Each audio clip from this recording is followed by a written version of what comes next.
So there's something called alien hand syndrome, where if you have it, your hand essentially feels like it has a mind of its own, or it's being like controlled by someone else. The very first documented case of alien hand syndrome was made by this guy, Kurt Goldstein, in 1908.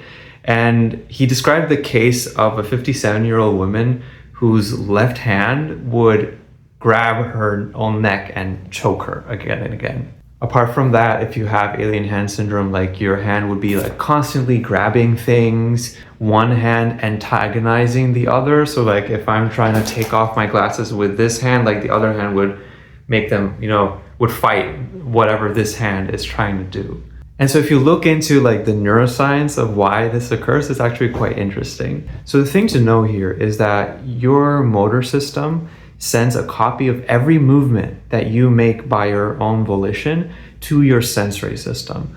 And the reason that this is really important is because it allows your brain to identify which sensations it already knew were going to happen because they happened by my own control. It allows them to distinguish those from sensations that it was not expecting. So it's the same reason that you can't tickle yourself, because you're already expecting it. And so with alien hand syndrome, what happens is that connection, that copy of the movement gets disrupted. And so you essentially see your hand doing all these very coordinated and intentional movements. However, your brain is not expecting any of them. And your brain is like a storytelling machine, essentially. And so it's gonna use that phenomenon right there to believe that the hand is obviously being controlled by someone, not me.